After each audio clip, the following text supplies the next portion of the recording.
It's late, and you're here because something inside you still hurts, even if you pretend it doesn't. And maybe you don't want to admit this part, but you're tired. Tired of checking your phone. Tired of wondering if she even remembers what she walked away from. Tired of asking yourself whether staying silent is strength or just loneliness wearing a mask. If this is you, you're not crazy, you're not weak, you're just carrying more than you let anyone see. Maybe this hits closer than you expected, because you've been replaying that last moment, the one where she seemed fine, almost too fine. She walked away with that strange confidence, like she'd figured you out, like she had the upper hand. And even though you shrugged it off in front of everyone, something inside you sank. Not because you lost her, but because it felt like she didn't lose anything at all. But here's the thing you won't say out loud. You would wonder what she feels now. Not because you want to hurt her, but because you're human and part of you just wants to know that what you gave actually mattered, that your absence isn't invisible, that the quiet you're holding isn't wasted. You notice the small things too, the way nights feel heavier than mornings, the way certain songs suddenly sound different, the way your mind drifts to her without warning, even when you swear you're done, and then that guilt creeps in. Why am I still thinking about this? Why can't I just let it go? But here's the truth you're slowly waking up to. Silence isn't about punishing anyone. It's about letting the dust settle so you can finally breathe again. Still, somewhere deep in your chest, there's this quiet question you keep dodging. What if the real shift, the one you're not expecting, hasn't even started yet? Listen, slow down for a second.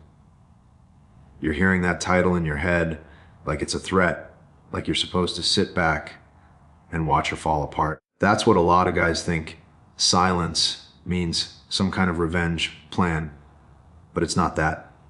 And you know it, I know it too. If this is you, confused, angry, trying to look calm while your chest feels tight, I get it. I've been there. Most men have. We just don't talk about it because we think admitting any of this makes us look weak. I remember sitting in my car once, hands on the wheel, engine running, staring at a house I used to walk into like it was nothing. I told myself, I'm fine. I wasn't.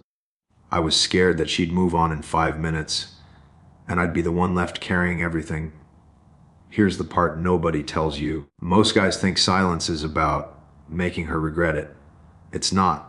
Silence is about stopping the bleeding, yours. When you keep reaching out, explaining, defending, checking in, you're not healing. You're reopening the same cut every time. And the more you reopen it, the longer it takes to close. One truth I learned the hard way. A man can't rebuild himself while begging to be understood. Another one. People only feel the weight of losing you when you stop holding everything together for them. Our sex, that's what time really does. Not damage, perspective, clarity. Space for both of you to see things without emotion twisting the picture. And yes, sometimes she realizes what she tossed away. Sometimes you realize you were carrying more than you should have. So sit with this for a moment quietly, honestly. Are you staying silent to hurt her? Or are you finally learning what it feels like to stop hurting yourself? All right, come here for a minute. Sit down. Breathe. I'm not here to hype you up or tell you she's going to crumble without you. I'm not that guy.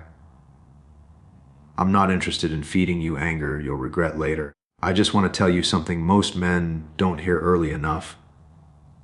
You're misunderstanding what this silence is for. A lot of guys think it's some kind of strategy. Like if you go quiet long enough, she'll fall apart, come running back, begging for another chance. That's the story we tell ourselves when everything feels out of control. It gives you a sense of power when you feel like you've lost all of it. But here's the truth, and it's not as dramatic as all those memes online. Silence isn't a weapon, it's a reset.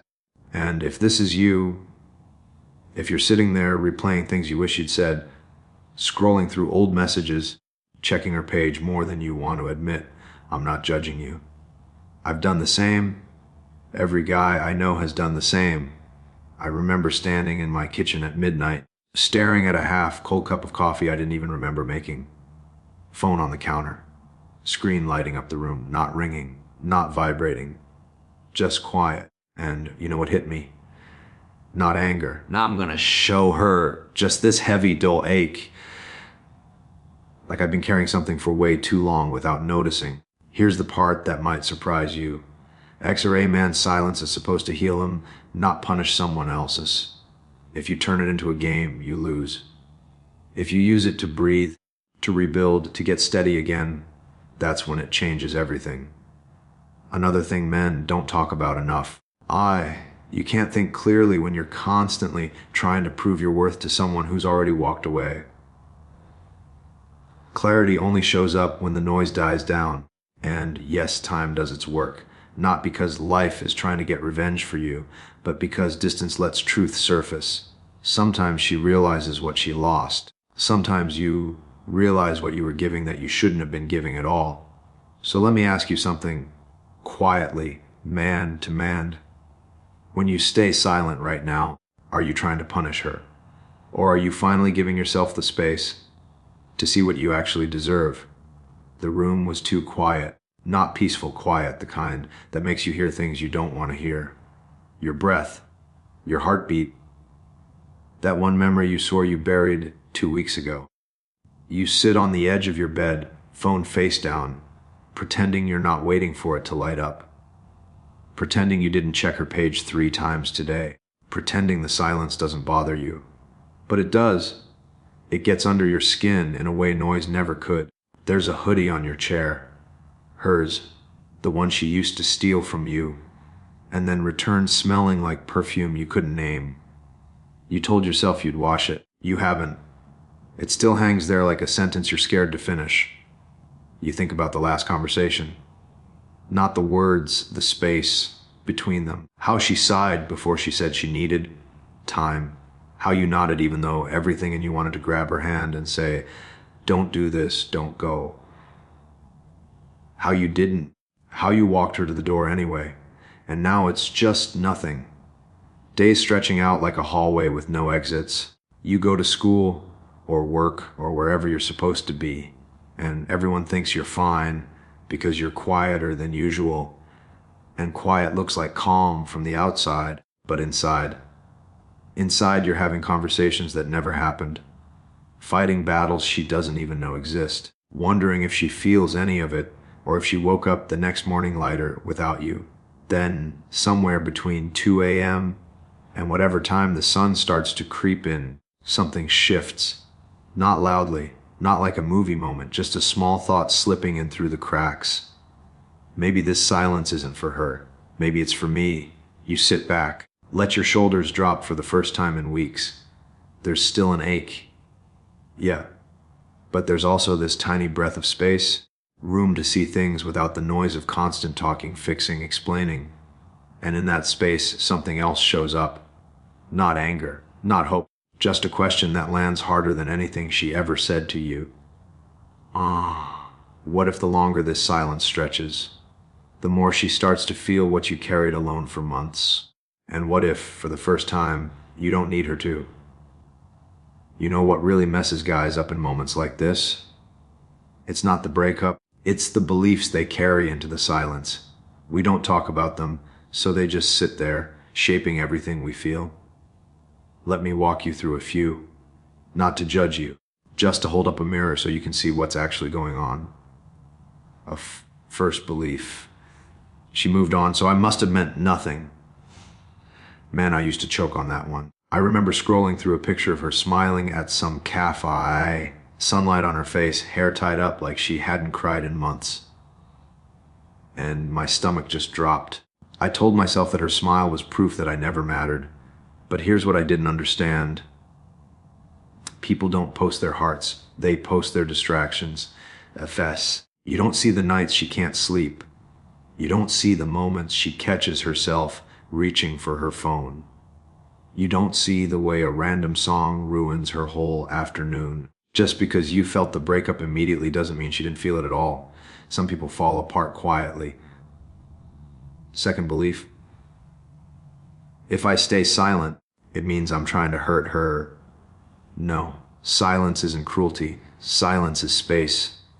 There's a difference. When I stopped reaching out to my ex, even I thought I was doing it to teach her a lesson. But with time, something softer showed up. I realized I wasn't trying to make her feel pain. I was trying to stop ignoring mine, and that's when I finally understood. You don't lose her. You lose your own presence. Silence isn't punishment. It's how you find yourself again. Third belief. If she doesn't come back, it means I wasn't enough. That one cuts the deepest, doesn't it? It makes you question everything. Your worth, your masculinity, your value. But here's the truth. Sometimes two people are good, just not good together. Sometimes you were giving more than she knew how to receive. Sometimes you were teaching lessons she wasn't ready to learn. And sometimes, this is the part nobody tells you. She didn't ghost you. You disappeared from your self-dissess. You stopped showing up as the man you actually wanted to be. Time isn't here to hurt her. Time just reveals what was real, for both of you. So sit with this, slowly. Maybe the silence isn't making her suffer.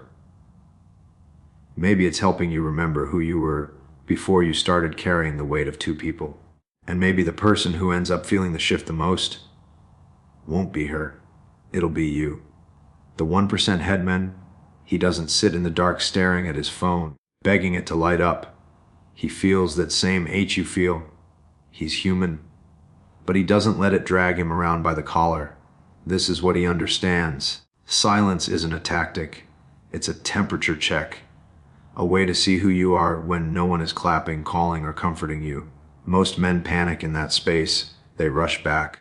They bargain. They try to fix something that isn't theirs to fix. The headman does something different. He pauses. He notices his own shaking hands. He feels that sting in his ribs when he remembers her laugh, or the way she shut the door without looking back. He doesn't pretend it doesn't hurt. He just doesn't let the hurt run the show. This is how he leads, with presence, not pressure. He wakes up, sits on the edge of the bed, and instead of reaching for his phone, he reaches for his breath. Slow in, slow out. He grounds himself before he touches the world. He goes for a walk even when he doesn't feel like it. Not to prove anything, just to keep his blood moving, his mind clear. He lets the day come to him instead of chasing after someone who already chose distance. He knows something most guys never learn. When you stop trying to pull her back, life finally shows you whether she was meant to stay as esh. And here's the part that separates him from the crowd. He doesn't sit around hoping she feels worse. He knows she'll feel whatever she needs to feel in her own time. Maybe regret, maybe nostalgia, maybe nothing at all. But his strength isn't built on her emotions. It's built on his ability to keep walking forward without bitterness poisoning him. This is what he understands. You don't win by making noise or chasing closure. You win by becoming a man who's steady enough to let time do what time does, while you quietly become someone even you can be proud of. He was sitting on the bathroom floor, not crying, not falling apart, just staring at the tiles like they were supposed to answer something. The steam from the shower had already faded, water still dripping from his hair, shirt clinging to his back. That tired, hollow feeling settling in again, the one that shows up after you've held yourself together for too long. A memory flickered, her voice saying, "I just need spaces." Another flash, him typing a long message, deleting it, typing it again, deleting it again. Then that night he stayed up till sunrise, convincing himself he could have changed her mind if he'd just said the right thing. He let out a breath he didn't know he was holding. It shook a little, and that's when it happened. Not a scream, not some big dramatic epiphany, just a quiet, almost bored thought drifting in like a whisper. I can't keep doing this to myself. He sat there, feeling the truth of it settling into his bones. How heavy he'd become trying to carry both sides of a relationship. How much of himself he'd set on fire, hoping she'd notice the warmth. Another breath, steadier this time. He picked up his phone, stared at the blank screen, and for the first time felt no urge to reach out. The weight on his chest didn't vanish. but it shifted, moved off of him, moved back to where it belonged. He stood up, water still cooling on his skin, and something inside him finally clicked. He didn't need her to feel worse. He just needed to stop abandoning himself. You don't say anything. You just sit there breathing in a room that finally feels like yours again. Her hoodie on the chair, your heartbeat slowing, that buzzing in your chest settling into something you can actually name, and it hits you all at once. How much of yourself you spent trying to make something work that was already slipping through your fingers. How many nights you carried the weight for two. How long you confused holding on with being strong. Now it's just quiet. But it's a different kind of quiet. Not the panic kind, the truth kind. You're not waiting for her phone to light up. You're not bargaining with memories. You're not begging the past to come back. You're here, present, breathing, finally hearing your own voice again. And somewhere out there, she'll feel her own silence echo back at her.